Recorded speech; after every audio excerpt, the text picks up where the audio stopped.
Students, welcome back to my channel. हम कर रहे थे 7.2 एक्सरसाइज सेक्शन फॉर्मूला और इसके हमने 3 क्वेश्चंस कर लिए थे। आज हम करना है 4th क्वेश्चन और 4th क्वेश्चन में हमें क्या करना है, लगेगा इसमें भी सेक्शन फॉर्मूला, पर हमें इसमें क्या करना है, हमें इसमें रेशो फाइंड आउट करना है। तो हम कैसे रेशो फाइंड आउट करेंगे, क्वेश्चन रीड करते हैं। देखो उसमें क्या दिया आपको, find the ratio, ratio find करना है, find ratio,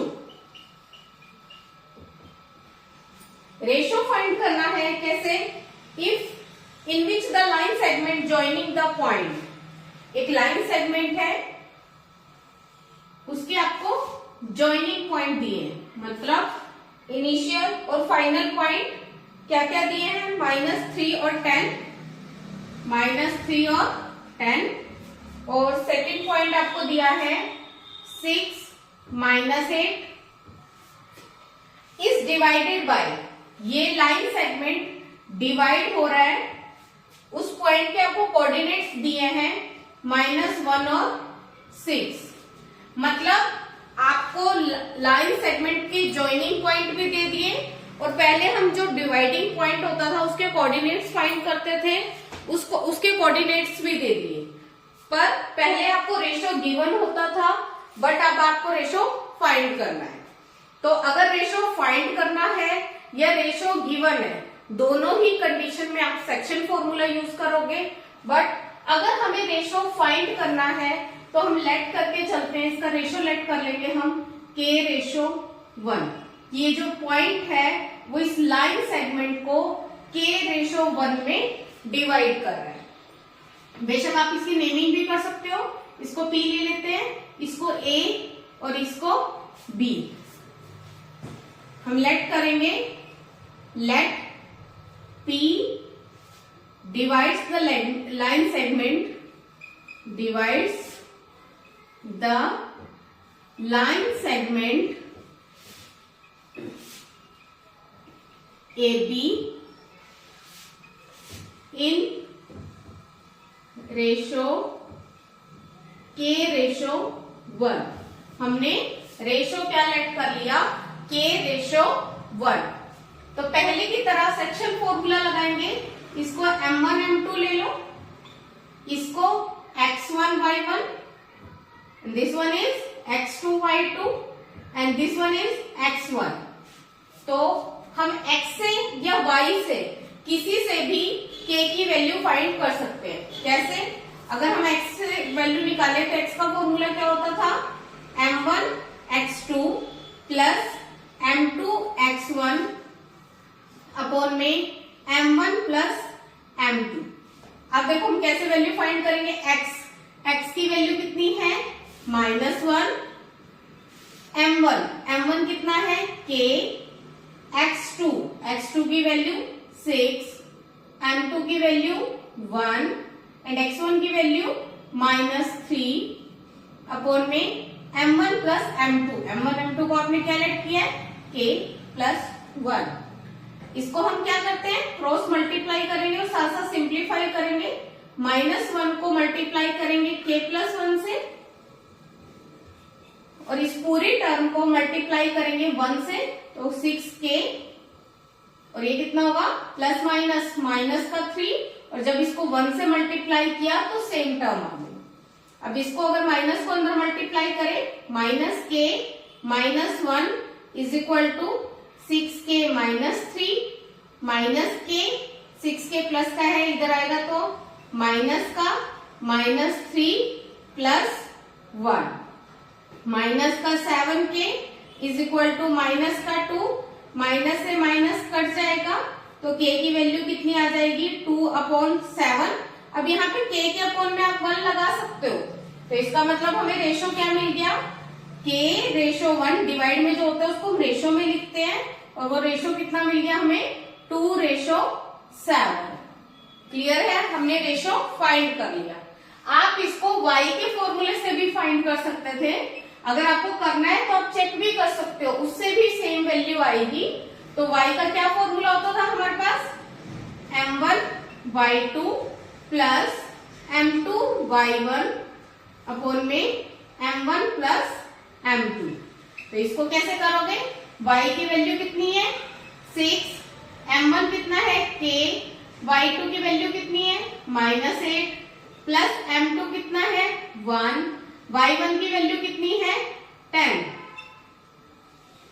m1 plus m2 k plus 1, इसके अपॉन में 1 और क्रॉस मल्टीप्लाई, इसको 6 से मल्टीप्लाई करेंगे 6 k प्लस 1 और इसको 1 से क्या आएगा -8k और प्लस का 10, इसको अंदर मल्टीप्लाई करेंगे 6k प्लस 6 -8k प्लस 10, इसको सॉल्व करेंगे 6k plus 8k is equal to 10 minus 6, ये कितना आ जाएगा 8 और 6 14k इज इक्वल टू 10 में से 6 माइनस करेंगे तो 4, k की वैल्यू कितनी आएगी 4/14 और इसको कैंसिल करेंगे तो 2/7, तो इसके अपॉन में 1 लगा सकते हैं, तो यहां से भी k/1 कितना आ रहा है 2/7। तो आपने ये मैंने सिर्फ इसलिए करके दिखाया कि ये दिखाने के लिए कि दोनों से सेम वैल्यू आएगी, आप किसी एक से भी वैल्यू फाइंड कर सकते हो। तो वहां से हमें रेशो मिल गया था और यही इसका आंसर। क्लियर है, करो नोट डाउन।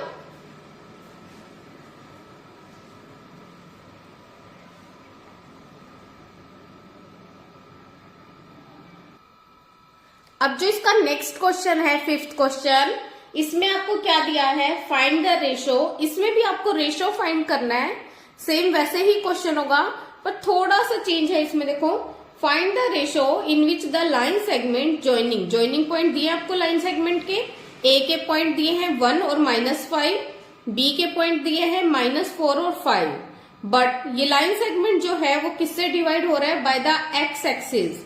और अब आपको पॉइंट ऑफ डिवीजन जो है उसके कोऑर्डिनेट्स भी फाइंड करने हैं। तो सबसे पहले आपको ये देखना होगा कि अगर ये लाइन सेगमेंट एक्स एक्सिस से डिवाइड हो रहा है तो एक्स एक्सिस पर डिवाइड होगा तो एक्स एक्सिस पर क्या होता है कि एब्सिसा तो रहेगा पर कोऑर्डिनेट क्या हो जाता है 0।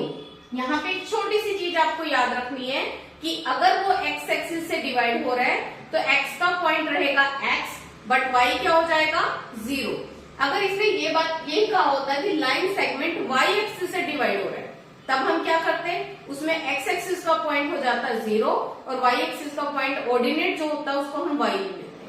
बाकी सेम थिंग होगी, हमने क्या लेट कर लेना रेशो k/1। अब इसमें हमने क्या लिया, इसमें भी आप लाइन लिख सकते हो लेट p x0 उसके कोऑर्डिनेट्स है क्योंकि वो एक्स एक्सिस पर है, वो लाइन सेगमेंट को किस रेशो में डिवाइड कर रहा है k/1 में।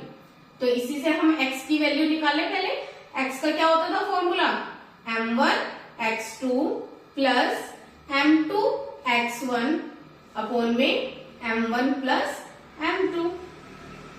x की वैल्यू तो x ही है उसको एज इट इज रहने दो, m1 कितना है k, x2 की वैल्यू कितनी है हमारे पास -4 प्लस m2 1, x1 की वैल्यू 1 अपॉन में k plus 1।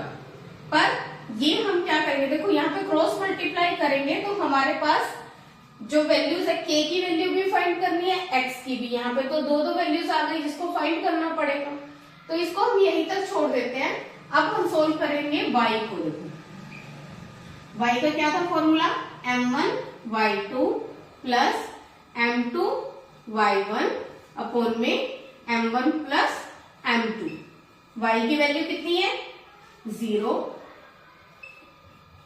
m1 k, y2 की वैल्यू 5, m2 की वैल्यू 1, y1 की वैल्यू -5 अपॉन में k प्लस 1। यहाँ पे क्या होगा, इसको 0 से मल्टीप्लाई किया 0, इसको 1 से मल्टीप्लाई किया तो 5k -5, माइनस का 5 इधर जाएगा प्लस का 5, 5k, k की वैल्यू कितनी आ गई आपके पास 5/5 कितना आ गया 1, तो k/1 कितना आ गया आपके पास 1/1। 1। अब ये भी आपने कुछ एक्स्ट्रा नहीं किया, ये भी यूज होगा। कैसे? उसने कहा था वो जो पॉइंट ऑफ डिवाइडिंग पॉइंट जो है, पॉइंट ऑफ डिवीजन है, उसके भी आपको कोऑर्डिनेट बताने। उसके कोऑर्डिनेट बताने के लिए आपको किसकी वैल्यू चाहिए? सिर्फ x की। और x की वैल्यू हम कैसे फाइंड करेंगे? अगर हम यहाँ पे k की वैल्यू पुट कर दें तो यहाँ से हमें किसकी वैल्यू मिल जाएगी? x की। k की वैल्यू कितनी आई आपके पास? 1। Put k is equal to 1, put करो, x इज इक्वल टू कितना आ जाएगा? k की जगह पे 1 पुट किया, कितना बचा? -4। 1 से मल्टीप्लाई करके -4 ही रहेगा, +1 अपॉन में k की वैल्यू 1 +1, तो x की वैल्यू कितनी आ जाएगी हमारे पास? -3 अपॉन में 2। तो पॉइंट ऑफ डिवीजन क्या मिल गए हमारे पास? x की वैल्यू आई आपके पास 3/2 और y तो पहले से 0 था, तो पॉइंट ऑफ डिवाइडिंग जो है डिवीजन पॉइंट, उसके कोऑर्डिनेट्स कितने मिल गए? 3/2 और 0, और रेशो कितना है? 1:1। क्लियर है? करो note down. Please like, share and subscribe.